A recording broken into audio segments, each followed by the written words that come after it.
Ya, selamat pagi semuanya kepada Bapak dan Ibu yang sudah bergabung di webinar series Ipsos Indonesia yang kedua. Ini merupakan webinar series Ipsos Indonesia yang kedua.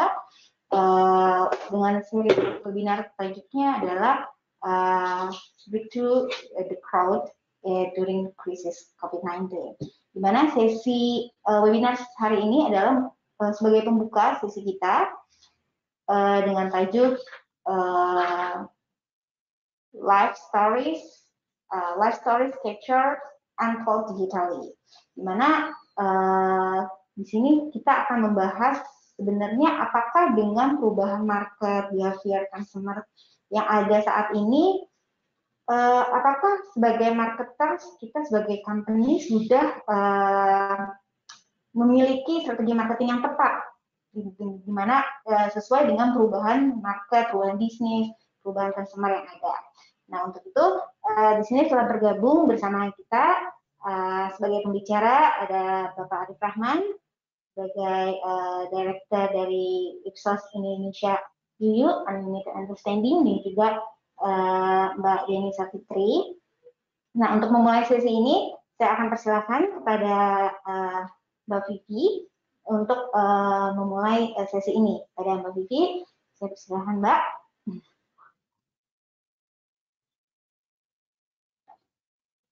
Oke, terima kasih. Selamat pagi semuanya, Ibu dan Bapak peserta webinar Indonesia.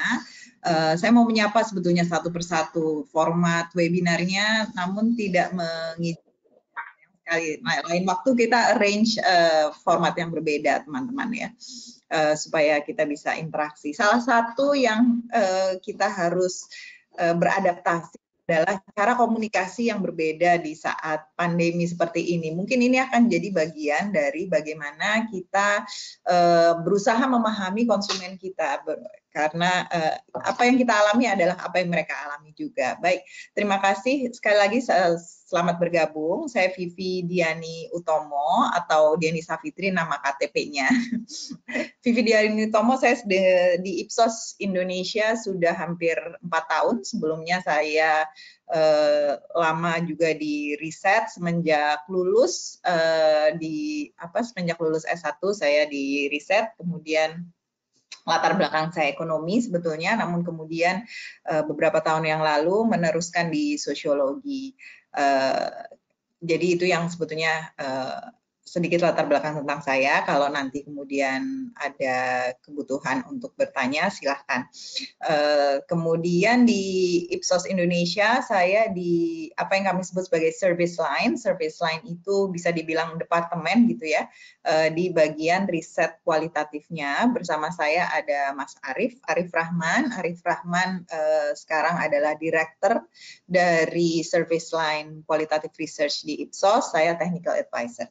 Baik, terima kasih Mbak Yanti. Mohon ke slide berikutnya. Baik, ya ini tadi perkenalan kurang lebih apa yang saya sudah sampaikan sedikit tentang saya, lalu tentang Ipsos dan Service Line yang kami sebut Understanding Unlimited. Jadi uniknya di Ipsos adalah service line kami ada brandnya, terutama untuk yang qualitative research, namanya Understanding Unlimited, dan itu memang tujuan kami dan yang menjadi falsafah kami adalah bagaimana sih sebetulnya memahami keterhubungan manusia satu sama lain ya, jadi connections gitu ya, antara person to person gitu. Baik, makasih Mbak Yanti. Selanjutnya. Oke, tadi di awal disebutkan adalah bagaimana sih sebetulnya kita melihat konsumen. Ini adalah sudah masuk ke bulan ke-7 atau ke-8 dari pandemi. Ibu dan Bapak tentunya sudah banyak sekali mendengar bagaimana banyak telahan, kajian-kajian tentang perubahan-perubahan yang terjadi di masyarakat sebagai kumpulan orang maupun individu ya, sebagai orang satu persatu. Jadi kita akan mencoba dengan berharap ya, semoga apa yang kita sampaikan di sini, karena kami juga akan bawakan beberapa data yang dari studi yang kami lakukan di Asia Tenggara ya, semoga bisa menambah tambahan ilmu pengetahuan atau informasi yang Ibu dan Bapak perlukan dalam memahami perubahan atau perubahan di masyarakat. Jadi kita akan membicarakan, mohon maaf Mbak, kembali ke slide yang tadi. Ya, kita akan membicarakan sentiments ya, sentiments atau sebetulnya gelombang rasa mungkin ya kalau bahasa yang lebih enaknya, karena kalau sentimen saya tahu konotasinya ada negatifnya kalau di bahasa Indonesia ya, kayaknya lu sentimen banget sih sama gue gitu. Tapi this sentiment is actually like gelombang rasa atau fenomena kondisi emosi ya dari orang Indonesia. Lalu bagaimana salah satu temannya adalah dari banyaknya dinamika perubahan dan gejolak ini gitu ya, adanya satu kebutuhan untuk memperoleh struktur atau kepastian atau sebetulnya pegangan kurang lebih. Dan pada akhirnya adalah untuk menjembatani jarak ya antara satu sama lain. Jarak di sini di masa pandemi ini termanifestasi dalam bentuk fisikalnya gitu ya, jarak fisik juga gitu. Selain kalau yang biasa kita tahu sebagai marketer adalah jarak dalam kaitannya mungkin kognitif, mungkin emosi. Baik, selanjutnya Mbak Yanti. Baik, Oke, baiklah. Tadi jadi saya mau menjembatani juga dari slide ini dengan slide sebelumnya. Tadi ada bahasan, mungkin Mbak Yanti bisa lihat slide sebelumnya, di slide 5. Iya, slide 5 Mbak. Oke, Indonesian Mindsets Today udah disampaikan. Jadi ini adalah laporan ya mungkin ya, atau sharing informasi yang kami dapat dari studi sebelumnya. Ini adalah studi bergelombang dengan 2 gelombang gitu ya, yang kita lakukan di masa pandemi berjarak 6 bulan dari bulan Maret sampai bulan Maret dan kemudian Oktober. Living in Crisis kita beri nama atau diberi tajuk ya studinya ini, dan bagaimana kita dalam tanda kutip ya menggunakan masker namun juga harus moving ahead gitu atau moving forward di negara-negara di Southeast Asia. Kalau Ibu dan Bapak memerlukan mendapatkan informasi lebih lanjut, silahkan nanti kita bicarakan. Saat ini kami hanya memberikan beberapa summary-nya. Jadi surveinya periode di bulan September 2020. Ini adalah periode ke-10 dari rangkaian yang lain. Lanjut Mbak, slide berikutnya. Baik, di wave pertama di bulan, maaf saya tadi sebutkan Maret, yang sebetulnya adalah Mei ya, saya salah ingat. Di bulan Mei coba kita lihat di sisi kiri ya, di sisi kiri yang slide yang Ibu dan Bapak lihat, ini menggambarkan temuan dari pertanyaan seberapa khawatir Anda terjangkit atau mendapatkan terinfeksi, tertular COVID-19 saat itu pertanyaannya. Saya sebetulnya akan langsung bandingkan dengan wave kedua. Kalau kita lihat dari polanya aja sebetulnya tidak banyak perubahan apabila kita bandingkan kondisi satu negara dengan negara lainnya gitu ya. Dan negara kita dari wave pertama maupun kedua masih dibandingkan rata-rata negara Southeast Asia, kita masih lebih tinggi rasa kekhawatirannya kalau kita bicara bottom box-nya, ya, very worried-nya gitu ya.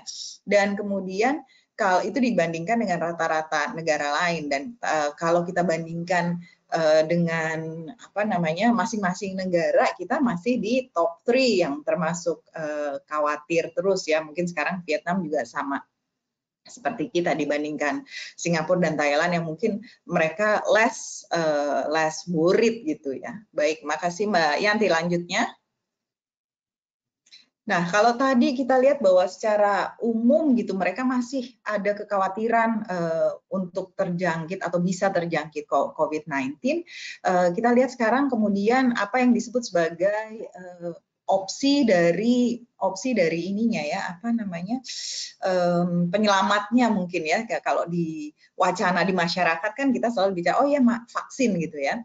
Nah, kita sudah tanyakan hal tersebut, lalu kemudian kita tanyakan, kemudian kapan kita percaya bahwa ada vaksin yang kemudian akan bisa melawan COVID-19 ini dan akan tersedia untuk everyone in your country ya. Nah, kita termasuk negara yang optimis, negara yang optimis untuk segera mendapatkannya di first half of next year, kita duga seperti itu. Jadi tampaknya mungkin bacaannya adalah negara-negara yang semakin lebih banyak orang yang lebih khawatir gitu ya, justru berharap bahwa vaksinnya akan, atau berpikir bahwa vaksinnya akan bisa segera datang dengan waktu yang lebih cepat. Coba kita bandingkan dengan Thailand dan Singapura yang kita lihat sebetulnya in terms of their level of worriness gitu, mereka tuh lebih rendah, tapi they seem to be lebih realistic. Mereka bilang, oh it's probably in the second half of 2021 or next year gitu. Saya orang kualitatif memang ya, saya jadi mikir, oh jangan-jangan orang yang bisa less worried, mungkin itu karena dia ketenangan, dia akan cenderung lebih apa namanya, bisa melihat fakta dengan lebih realistis gitu. Tapi saya akan bisa dimarahin nih sama orang kuantitatif kalau menduga seperti ini, karena belum ada lanjutan telaahannya ya. Tapi mungkin saya rasa itu bisa diindikasikan seperti itu. Selanjutnya, slide berikutnya Mbak Yanti. Baik, lalu kemudian salah satu temuan kita juga adalah seberapa mudah gitu orang beradaptasi terhadap perubahan kebiasaan baru dan rutinitas yang baru gitu ya. Kalau ini bacaan untuk seluruh negara di Southeast Asia yang kita cakup dalam studi tersebut, di wave 1 dan wave kedua, kalau kita bicara mengenai adaptasinya, ada perubahan sedikit lebih, dalam tanda kutip mungkin kita lihat lebih baik, atau lebih banyak orang yang lebih mudah beradaptasi atau bisa melihat dirinya sudah bisa beradaptasi baik terhadap restriksi itu ya. Restriksi itu apa sih, kendala atau mungkin batasan-batasan gitu yang harus jadi diperhatikan gitu di saat pandemi, dan sudah memiliki kemampuan untuk shift gitu ya ke rutinitas yang baru, ke kebiasaan yang baru. Oke, selanjutnya Mbak Yanti. Baik, dan apa sih sebetulnya perubahan ini? Kalau di awal-awal Ibu dan Bapak mungkin ingat bagaimana Dalgona fever ya, Dalgona fever ini ada gitu ya. Jadi ini mulainya dari media sosial, saya ingat sekali ya bagaimana dan by media socials, by social media, this is not just TikTok aja atau Instagram aja. It's actually all different platforms of social media. Menunjukkan ada perubahan dalam hal ini, kebaruan-kebaruan yang ingin dicapai, ingin dicari, atau secara tidak sadar jadi ikut untuk mengadopsi kebaruan tersebut.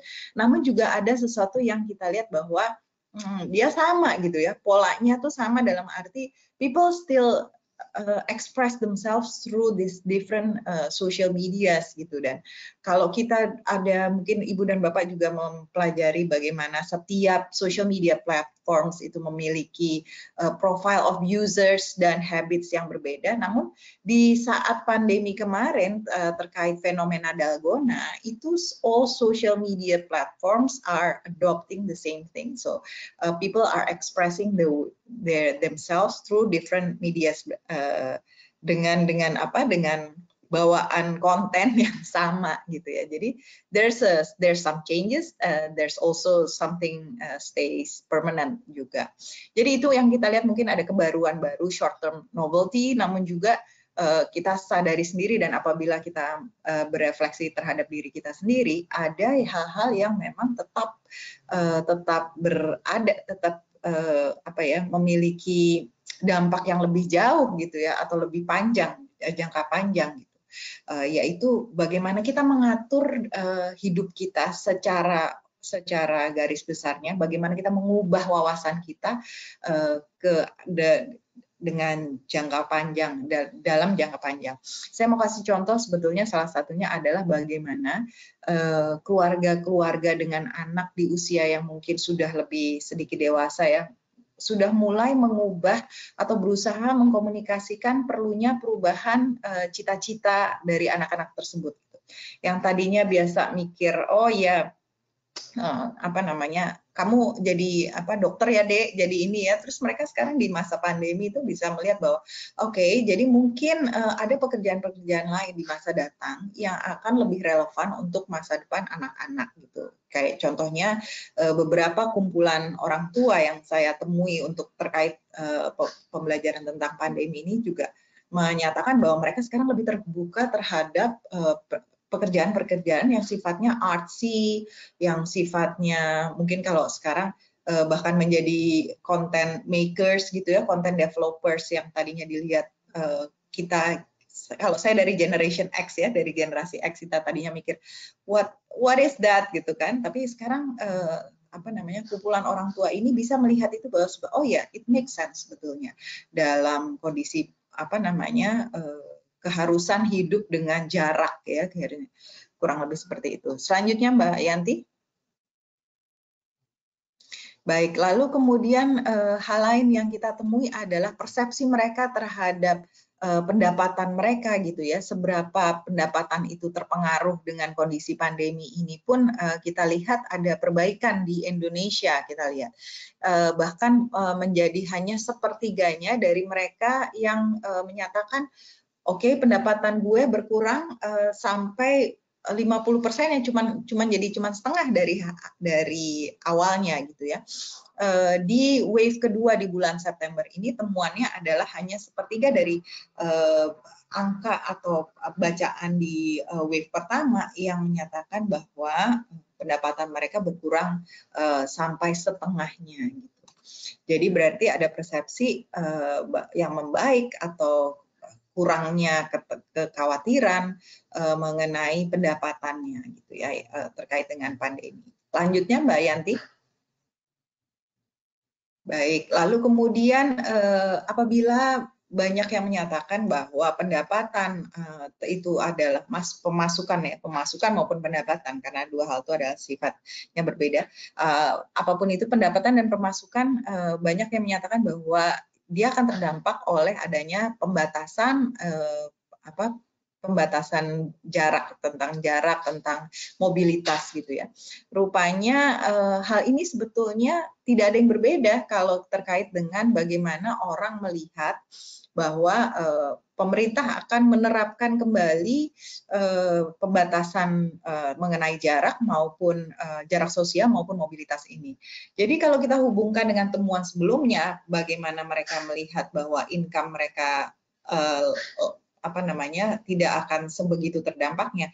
Di sini ada proses adaptasi, meskipun mereka melihat bahwa oke, ada pembatasan jarak maupun mobilitas tetap akan diterapkan, namun di saat bulan September ini tampaknya orang lebih sedikit yang melihat bahwa itu akan mempengaruhi pendapatan dan pemasukan. Baik, lanjutnya Mbak Yanti. Oke, kemudian lalu mendapatkan atau belajar dari informasi dan temuan-temuan seperti itu.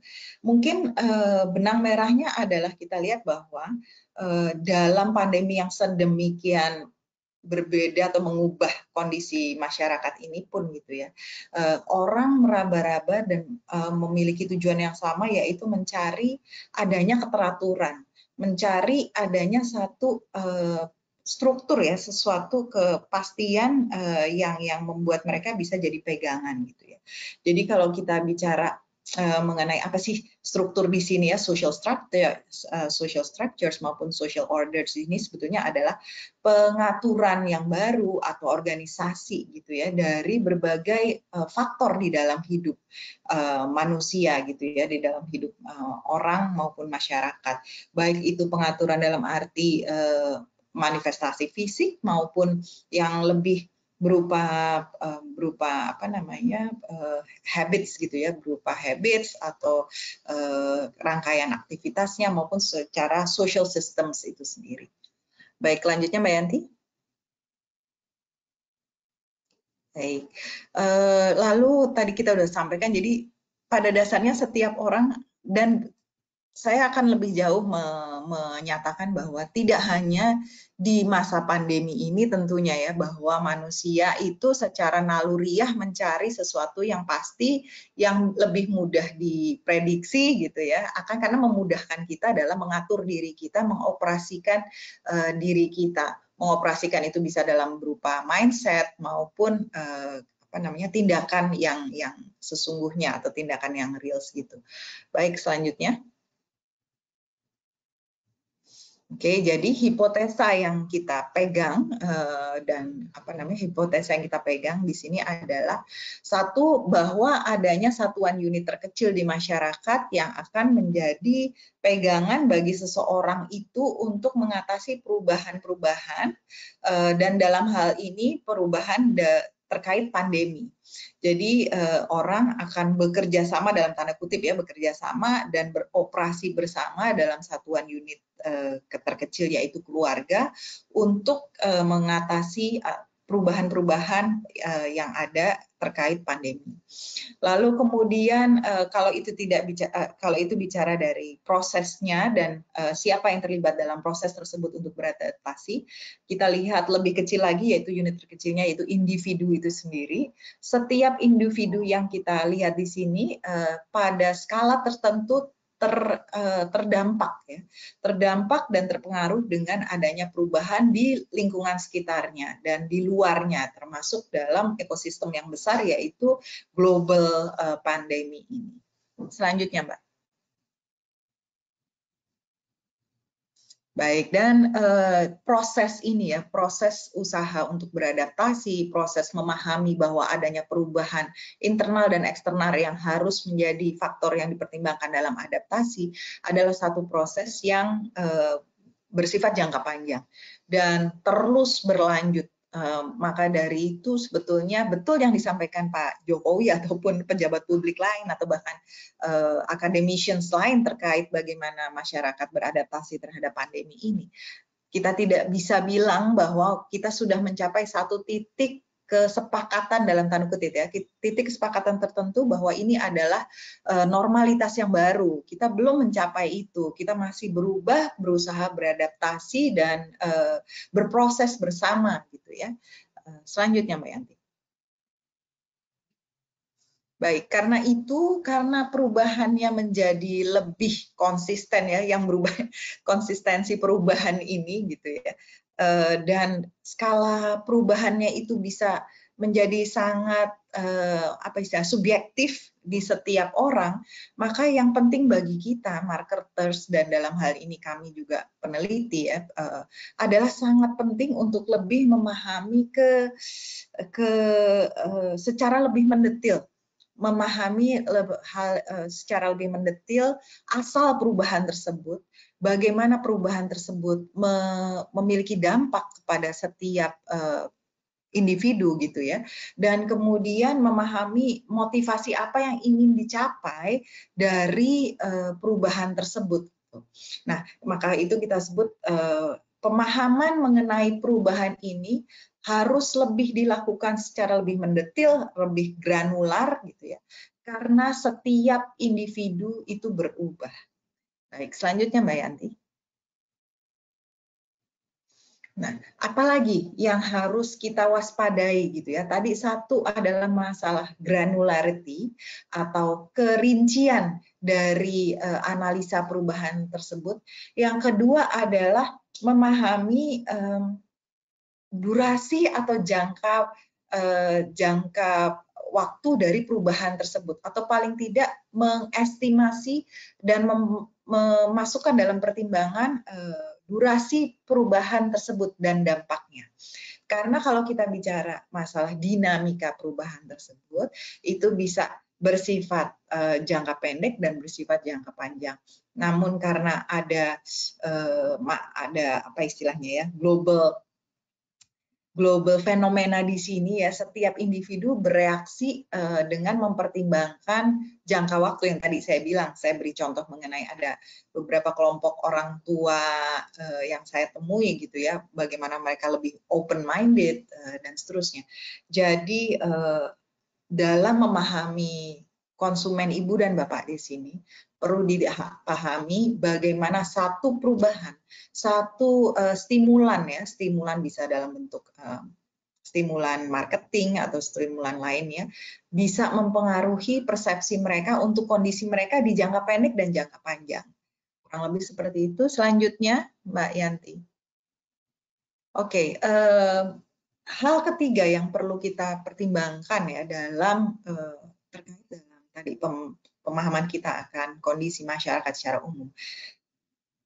Adanya kebutuhan untuk memahami mereka secara lebih detail dan mendalam, masyarakat maupun mereka itu dalam arti ini orang sebagai masyarakat secara umum maupun sebagai konsumen ibu dan bapak di sini gitu ya.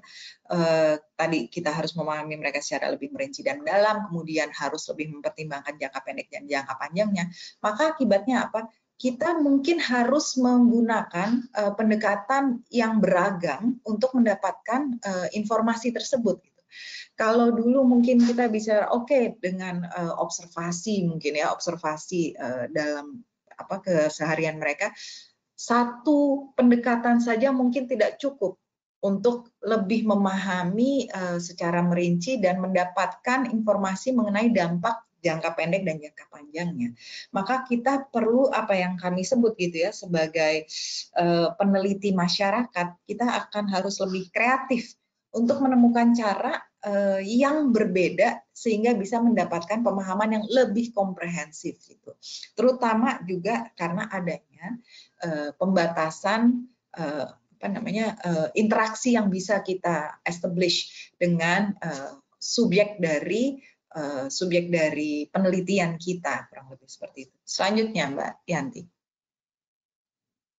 Oke, dan karena itu juga yang kita mesti pertimbangkan. Tadi saya sudah sampaikan bahwa perlunya ada beberapa pendekatan yang berbeda gitu ya. Tapi lalu kemudian apakah kemudian kita lihat masyarakat itu adalah sebagai satu entitas yang totally change, sesuatu yang total yang baru, dan kalau kita bicara kebiasaan mereka apakah menjadi berubah sama sekali. Di awal pun saya sudah sampaikan bahwa ada beberapa hal-hal yang stay permanent gitu di antara kita. Sama kalau begitu dengan cara pandang kita sebagai marketer maupun peneliti, tapi saya akan lebih menempatkan diri saya sebagai marketer di sini ya. Mungkin kita tidak perlu melihat atau berasumsi bahwa our consumers are totally changed, so that's why I need to change most of my approach to them gitu ya. Karena apa? Kita harus paham juga bahwa ada beberapa hal yang still stay permanent di antara mereka. Karena itu, untuk kaitannya dengan bagaimana pendekatan kita sebagai marketing, mungkin ada beberapa hal yang memang kita harus tetap pertahankan. Selanjutnya, Mbak Yanti. Baik, setelah ini saya akan shift ke Mas Arief ya. Saya hanya mau memberikan lambaran ya, lambaran itu mungkin jembatannya gitu ya. Jadi memang kita perlu menjembatani gitu antara temuan kebutuhan untuk menemukan struktur yang baru tersebut dengan adanya pembatasan-pembatasan yang kita lihat. Sekali lagi pembatasannya hanya fisik, sifatnya lebih struktural. Gitu. Baik, terima kasih Mbak Yanti. Silahkan Mas Arief meneruskan. Selamat pagi Bapak dan Ibu sekalian. Terima kasih atas kesempatan kepada kami untuk bisa sharing pada hari ini. Nama saya Arief. Saya adalah Research Director untuk Qualitative Research ya di Ipsos Indonesia.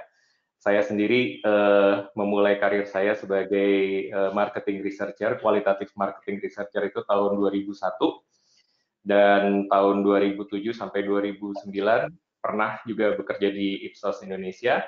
Lalu kemudian saat ini saya kembali lagi ke Ipsos Indonesia, yang mungkin salah satu alasannya ini berkaitan dengan apa yang tadi sudah dijelaskan oleh kawan saya Vivi ya, yaitu pandemi. Jadi Kalau dulu di tahun 2007 sampai 2009 ada momentum di mana saya mengembangkan shopper research ya.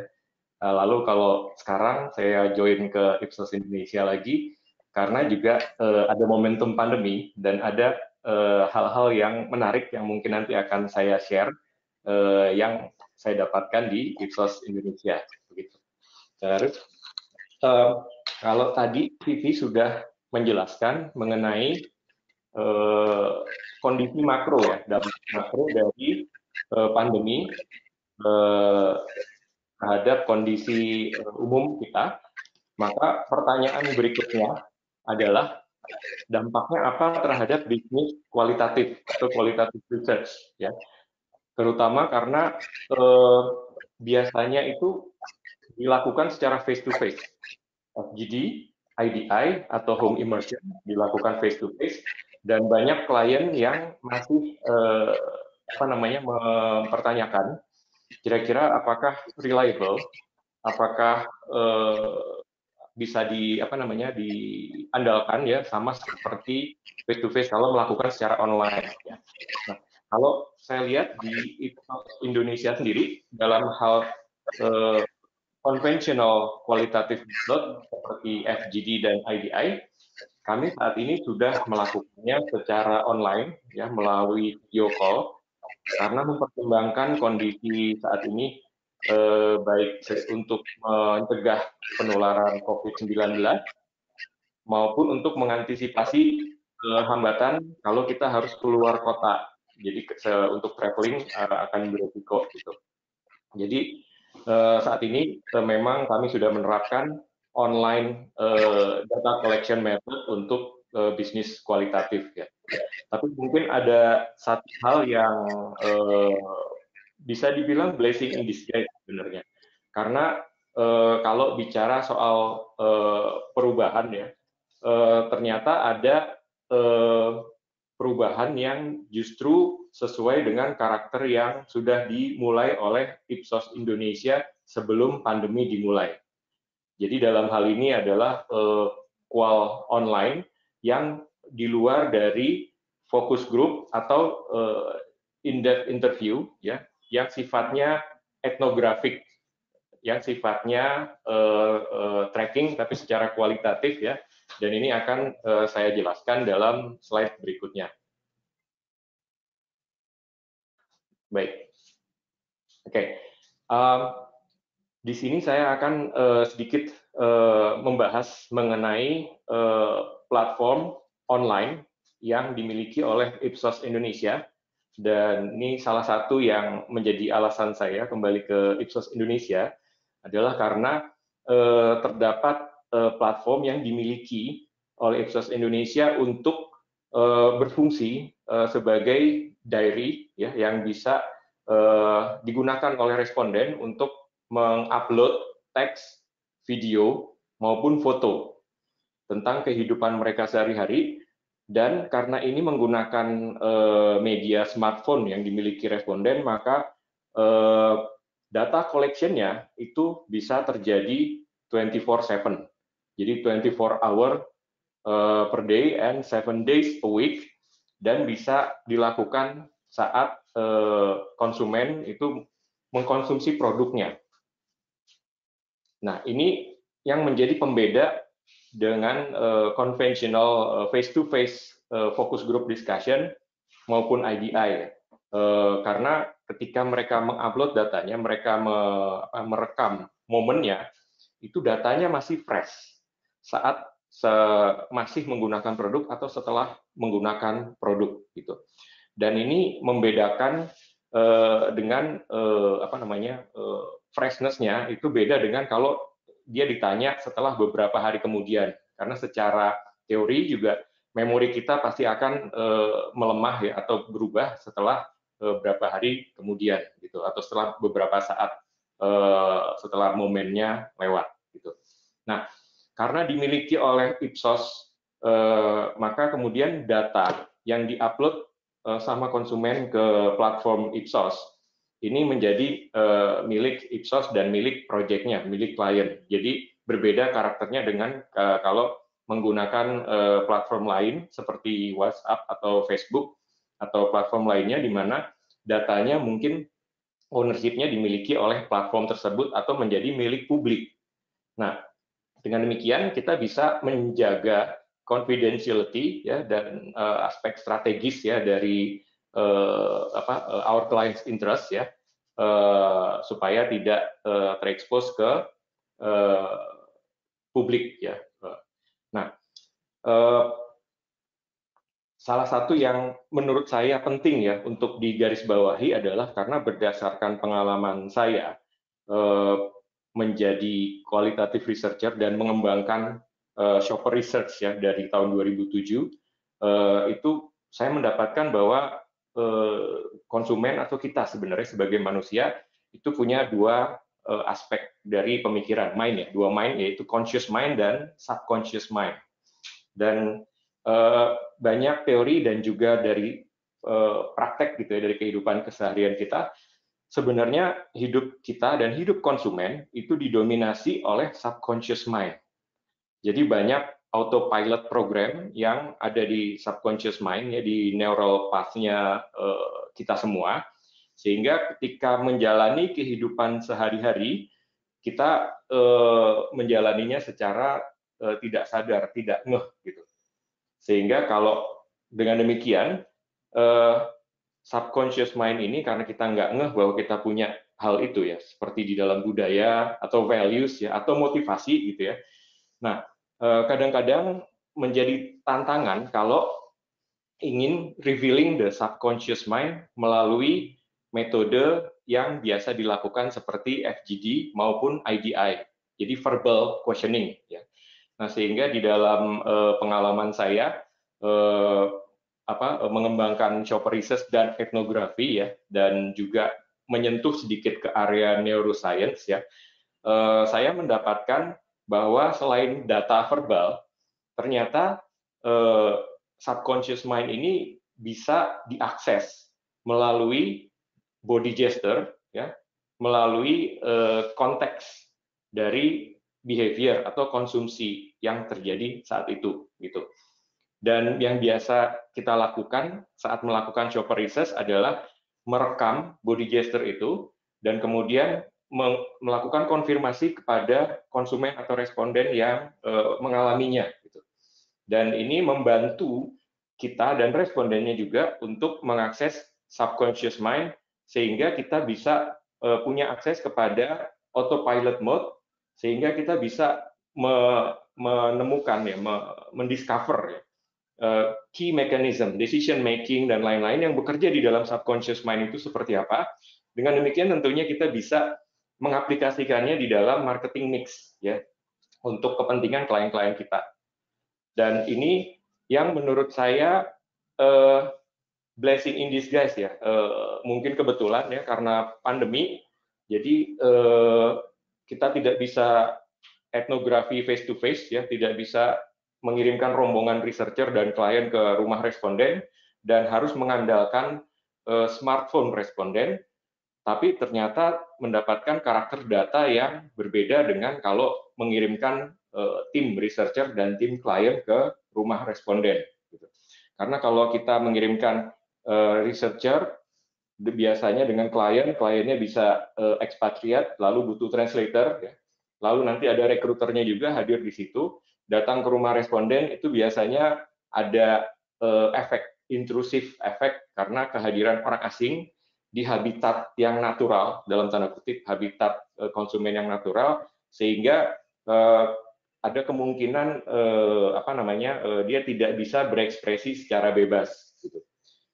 Sedangkan kalau berdasarkan pengalaman saya menggunakan online platform yang dimiliki Ipsos Indonesia,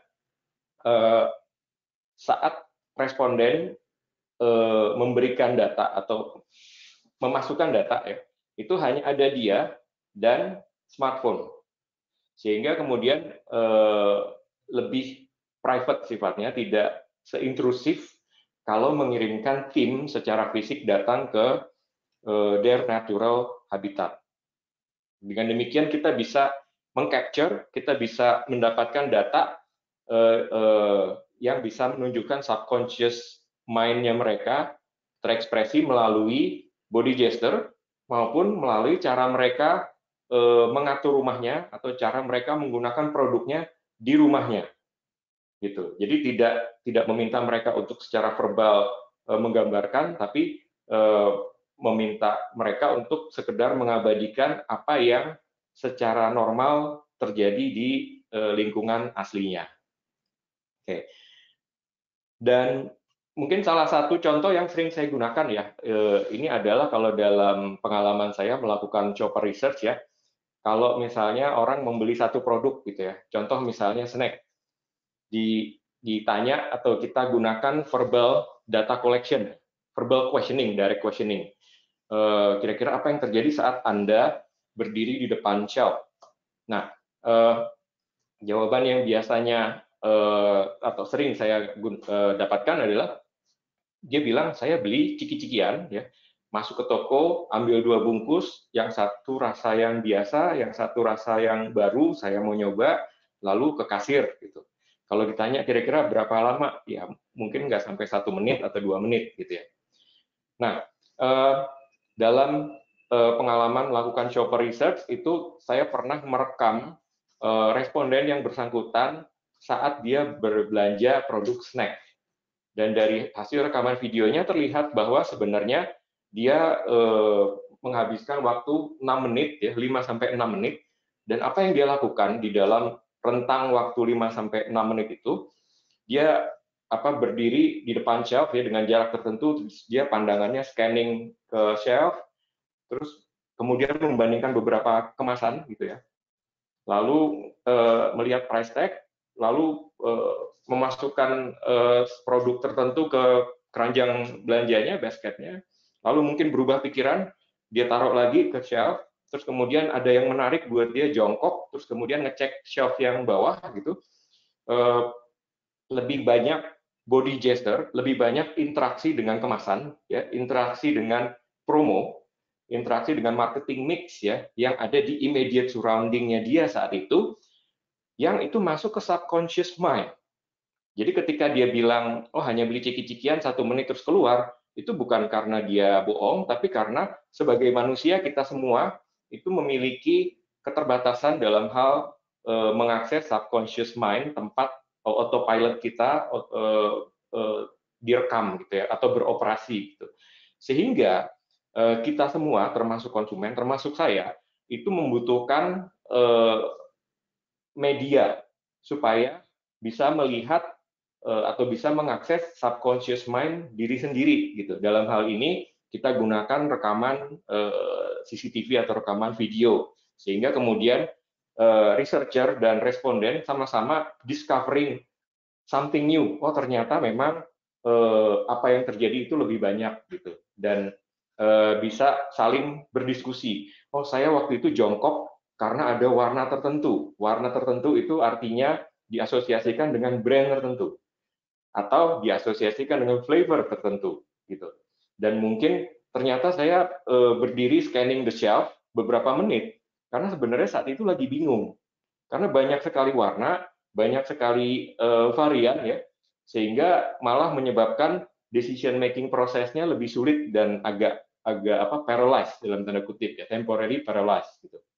Nah, insight-insight ini yang berdasarkan pengalaman saya ini tidak bisa di-reveal ya berdasarkan menggunakan direct questioning hanya secara verbal saja. Dan kalau tahun 2007 sampai 2009 saya mengembangkan pengalaman dalam bidang ini, tahun ini berkaitan dengan pandemi dan berkaitan dengan keterbatasan kita semua untuk melakukan interaksi face to face, ternyata menggunakan online platform yang dimiliki Ipsos ya melalui smartphone-nya responden ini memberikan akses justru kepada subconscious behavior di natural habitat. Dan ini yang akan saya tunjukkan di slide berikutnya. Di dalam slide ini saya menunjukkan 3 quotes ya. Jadi kalau mungkin di report kualitatif biasanya dicantumkan quote seperti ini sebagai evidence.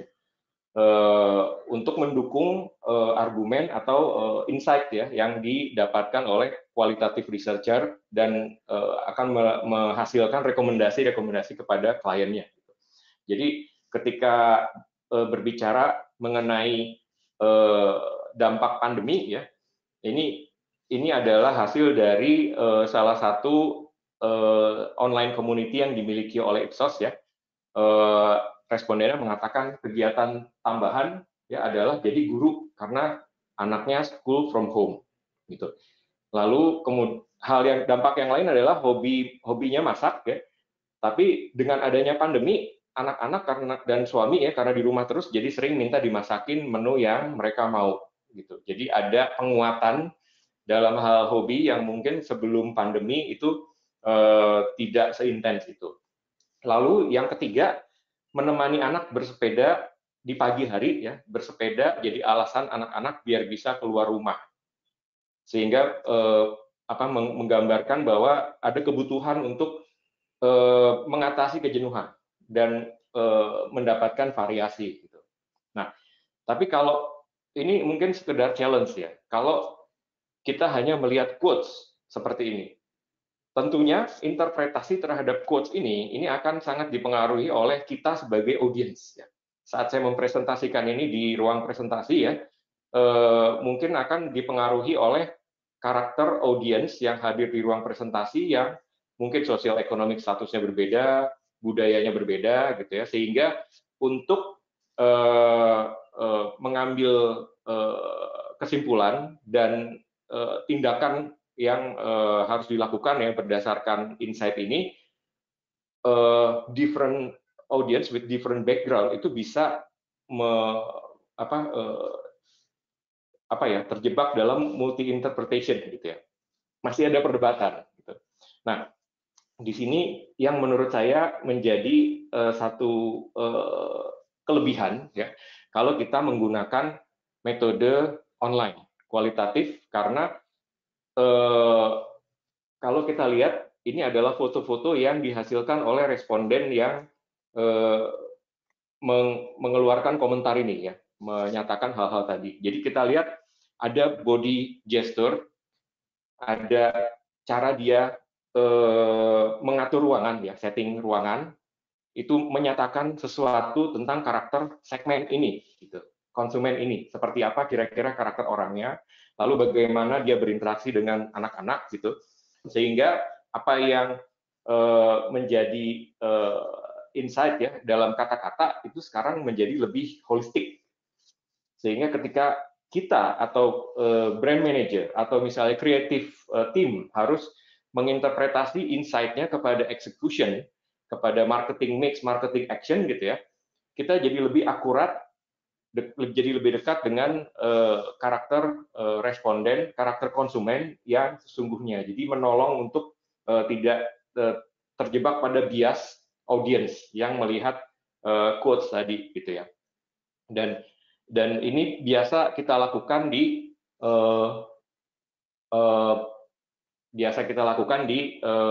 etnografi. Jadi latar belakang atau cara dia mengatur ruangan itu kita kita gunakan sebagai stimulus, gitu ya. Oke. Terus, nah, yang juga berkaitan dengan hobi, ya, itu adalah ini orang yang sama, ya. Dia bilang, oh saya ikutin Instagram dengan nama akun tertentu, gitu ya. Ini saya tampilkan dengan maksud menunjukkan bahwa yang sebelah kiri, ya, itu adalah dunia realnya dia, ya, dengan masakannya seperti itu. Yang sebelah kanan adalah apa yang menjadi referensi di kepalanya dia, sehingga menunjukkan bagaimana konsumen itu mendapatkan influence, ya, mendapatkan influence dari key opinion leader yang dalam hal ini menggunakan platform Instagram, gitu.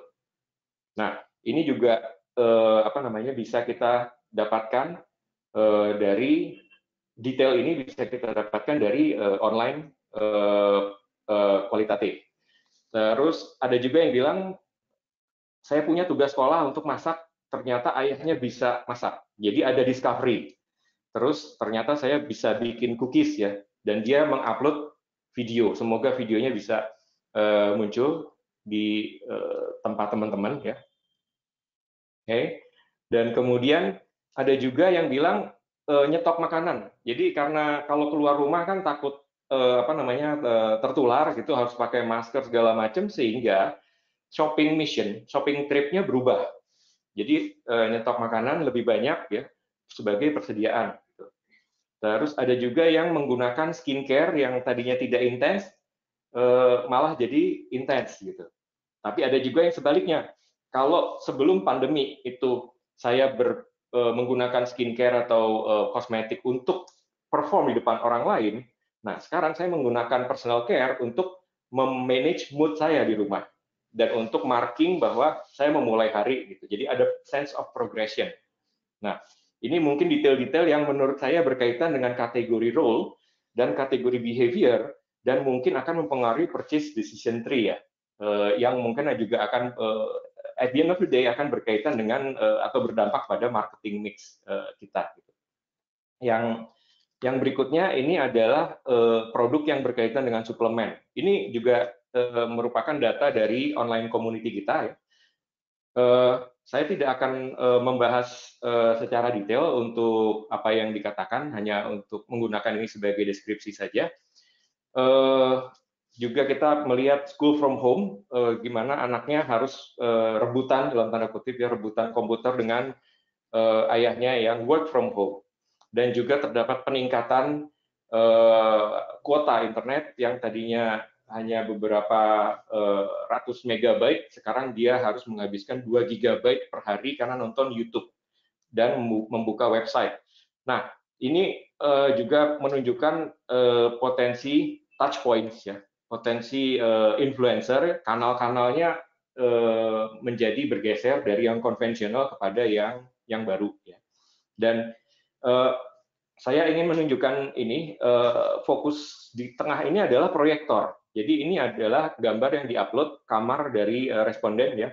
Dia punya proyektor dan dia nonton Korean concert melalui proyektor di kamarnya. Jadi seperti kalau etnografi pada umumnya, ini sangat potensial bagi kita untuk menggunakan gambar ini untuk probing ya, untuk menggali karakter dan lain-lain, sehingga kita tahu values dan motivation-nya dia gitu. Dan bayangkan kalau kita adalah marketers yang harus memanfaatkan situasi ini. Kira-kira apakah ada potensi misalnya inserting our brand, the presence of our brand in this situation ya, karena nggak bisa kemana-mana, jadi harus hidupnya di kamar, harus entertaining myself di kamar, sehingga brands must go into that natural habitat gitu.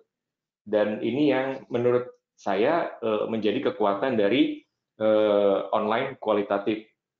Nah, smartphone adalah titik akses yang penting buat mereka. Jadi kita bisa lihat bahkan untuk banking ya, di situ ada BCA, ada BRI, dan ada aplikasi-aplikasi lainnya, dan kondisi pandemi menyebabkan perubahan perilaku penggunaan aplikasi gitu ya, jadi lebih sering gitu. Dan ini tentunya bisa dilihat sebagai opportunity atau sebagai threat, tergantung kepada apakah kita adalah penyedia jasa yang digunakan atau tidak gitu. Nah, yang juga ingin saya garis bawahi adalah di sini responden itu memasukkan data ya, itu jam 11 malam. Ini hal yang tidak bisa dilakukan kalau kita melakukannya dengan data collection kualitatif yang konvensional ya, yang face to face. Nggak mungkin kirim tim etnografi ke rumahnya responden jam 11 malam. Kalaupun kita kirimkan, perilakunya pasti akan berubah. Dan apa yang menjadi hal penting ya, karena jam 11 malam dia entry data itu, kita lihat narasinya. Narasinya di jam 11 malam itu ingat kepada keluarga ya, dan pernah mengirimkan lagu kangen keluarga dan lain-lain. Jadi ini narasi yang penting kalau kita mau berkomunikasi ya, atau reaching out this segment, these consumers. Kalau kita tahu pada jam-jam berapa mental mode atau narasinya seperti apa, maka saat transmit our communication pada momen itu diharapkan bisa lebih akurat dan lebih impactful ya, dibandingkan dengan kalau kita put communication strategy yang one size fits all gitu ya. Oke. Dan selain itu, ya online platform yang dimiliki Ipsos itu bisa diintegrasikan dengan kuantitatif. Jadi tidak cuma kualitatif, tapi bisa juga diintegrasikan dengan kuantitatif, sehingga saat mengambil keputusan kita punya dasar yang lebih kuat. Dan di Ipsos itu kita punya tim kualitatifnya yang punya pengalaman kualitatif dan kuantitatif yang punya pengalaman melakukan hal ini. Gitu. Sehingga benefit yang diterima klien itu bisa lebih holistik. Ya. Dan ini adalah slide penutup dari saya. Jadi saya kira setelah 8 bulan ya mengalami pandemi, kita semua merasakan akibatnya. Dan mungkin saya sebenarnya ingin mengembalikan kepada teman-teman ya. Mungkin ada yang terdampak dari segi sales-nya, bisa naik, bisa turun ya. Mungkin ada yang tidak terdampak ya, baik-baik aja gitu. Ini mungkin akan menentukan ke depannya seperti apa. Nggak tahu virusnya, vaksinnya akan datang kapan. Apakah 2021 atau ada juga yang bilang 2022 ya. Sehingga nanti saat kita planning marketing mix ya, business plan dan lain-lain, tentunya harus put in mind kita mau pakai asumsi bisnis yang mana gitu. Apakah kita harus reality check ya, atau kita use pre-pandemic assumption, atau harus go to consumers and check whether they change in terms of category behavior or not gitu. Dan menurut saya online platform ini berpotensi menolong kita untuk melakukan reality check gitu. Ya, saya kira itu adalah slide saya yang terakhir. Ya, silakan. Iya, terima kasih untuk paparan yang sangat komprehensif dari Ibu Vivi dan juga Pak Arif. Nah, sekarang kita akan membuka sesi untuk tanya jawab. Mungkin ada Ibu Bapak yang ingin mengajukan pertanyaan, bisa di-unmute ataupun bisa langsung di-unmute mic-nya, ataupun chat di panel chatting yang ada di sisi kanan bawah screen Ibu dan Bapak. Nah, sambil menunggu nih Bu Vivi dan Pak Arif, saya ingin konfirmasi dari yang tadi saya dapat kurang lebih ya. Jadi sebenarnya journey-nya konsumen dalam membeli suatu produk itu berubah. Ya, sekarang kan pasti berubah, ya kan? Dan itu menjadi suatu keharusan kan untuk kita sebagai marketer atau produsen atau company untuk mengadjust strategi kita, gitu Pak. Ya, kalau berdasarkan pengalaman saya ya, habit formation itu takes time around 3 to 6 months supaya orang bisa membangun habit baru atau mengubah habit yang lama. Kita saat ini sudah 8 bulan di PSBB di Jakarta ya terutama ya, sehingga sudah masuk area itu sebenarnya. Jadi orang sudah terbiasa dengan kebiasaan yang baru dan tidak lagi dianggap mengganggu ya. Nah, apakah kemudian manufacturer atau product and service provider itu punya urgensi atau tidak? Sebenarnya kembali lagi kepada diri masing-masing ya. Karena tergantung kepada kondisi bisnisnya. Kalau kondisi bisnisnya terganggu, maka harus melakukan reality check. Karena kalau enggak, ya terganggu terus sampai 2001, 2022, kita lihat di seluruh dunia banyak layoff dan lain-lain ya. Jadi akan berdampak langsung gitu. Sehingga itu kalau memang terganggu. Kalau enggak terganggu ya syukur kepada Tuhan sih kalau nggak terganggu. Ya. Nah, kalau misalkan untuk industrinya, Pak, ini kan yang pasti yang kena terdampak hampir seluruhnya, seperti kayak misalnya otomotif aja kena dampak, salesnya menurun ya Pak. Nah, ini kalau untuk F&B, Pak, itu sebenarnya ada dampaknya nggak sih, Pak? Karena kan sebenarnya kalau menurut pandangan saya, pandangan awam ya, kan kalau misalkan untuk makanan dan minuman kan itu ada pandemi atau nggak ada pandemi kan itu terus dikonsumsi ya Pak ya. Nah, untuk company atau perusahaan-perusahaan yang bergerak di industri F&B itu apakah perlu ada apakah perlu ada adjustment strategi marketing mix-nya sendiri, terus apakah perlu melakukan research study untuk mengetahui sebenarnya nih konsumen kita nih berubah nggak nih perilakunya, apakah segmentasinya juga berubah nggak nih, begitu Pak? Ya, baik.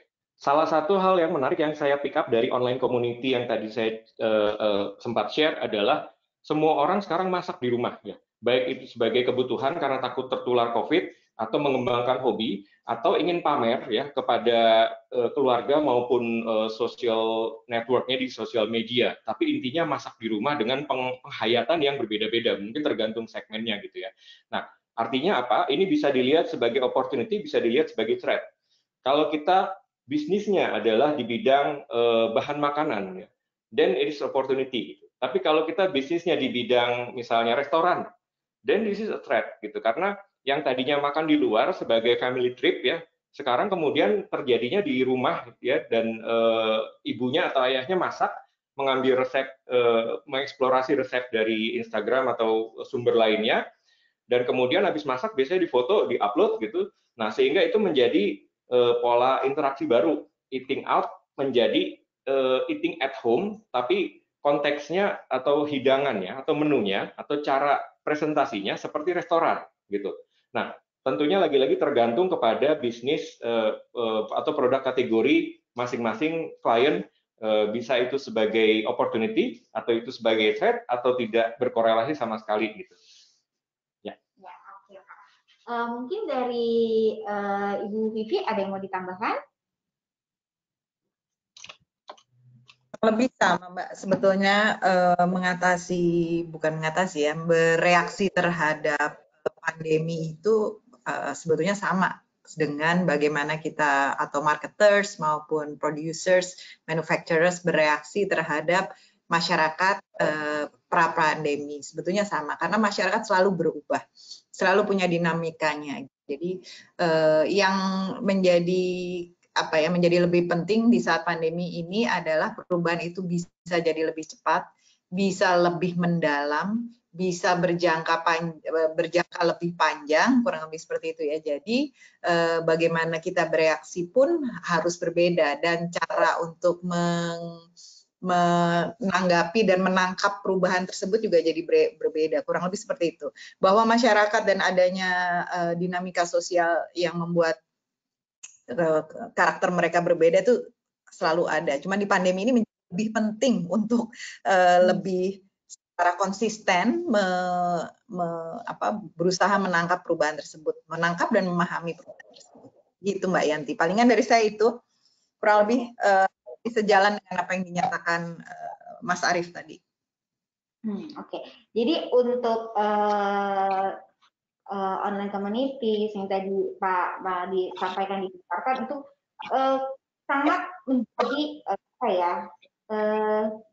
solution yang tepat ya untuk situasi sekarang ini, apalagi ada restriction di mana jaga jarak, terus juga ada PSBB. Jadi ini sangat saya lihatnya gitu. Benar-benar saya lihatnya gitu Mbak, karena terutama juga tadi ya kebutuhan untuk melihatnya secara lebih konsisten, secara lebih dalam jangka panjang, kemudian bisa secara lebih mendetil tuh tertangkap di situ. Kalau saya lihatnya seperti itu. Oke.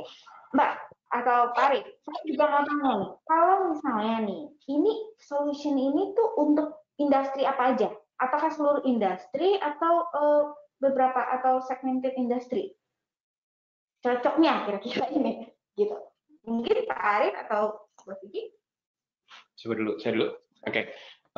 Menurut saya platform kualitatif online Ipsos sebenarnya berpotensi untuk semua produk dan jasa ya yang dipengaruhi oleh karakter keseharian responden tentunya, atau butuh untuk memahami segmen saya masih sama atau sudah mulai ada pergeseran ya. Kalaupun ada pergeseran seberapa jauh gitu supaya bisa di-adjust marketing mix-nya gitu. Jadi sebenarnya untuk semua produk kategori akan sama. yang mungkin akan membedakan adalah kalau jenis risetnya misalnya adalah seperti konsep tes ya. Nah itu mungkin lebih tepat menggunakan FGD atau IDI dibanding dengan diary beberapa hari dilakukan ini. Tapi yang mungkin berkaitan sama inovasi ini juga potensial. Jadi kalau kita sudah punya produk prototype yang bisa digunakan langsung oleh konsumen, dan kita bisa placement di rumah konsumen, di natural habitat, dan kita bisa minta mereka merekam kira-kira bagaimana interaksi mereka, cara makainya gimana, ditaruhnya di bagian mana di rumah, terus kira-kira body gesture-nya kira-kira akan suka atau enggak, nyaman atau enggak ya, tentunya dengan confidentiality agreement ya, sehingga meskipun pandemi, meskipun kondisinya berubah, tapi kita tetap punya opportunity untuk mendapatkan respons ya dari konsumen terhadap prototype innovations yang sedang kita develop, sehingga kalau nanti kondisi ekonominya bounce back, kita ready untuk gaining benefit from the momentum gitu.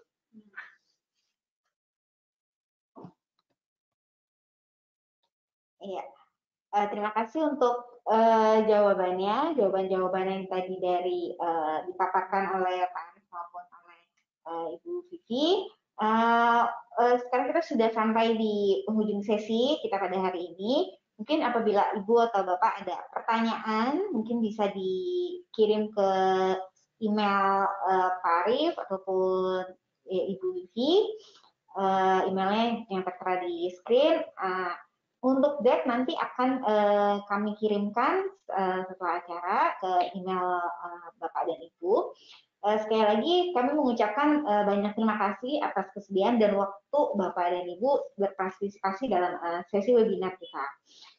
Untuk webinar selanjutnya kita akan adakan di tanggal 11 dengan pembicara dari tim channel performance.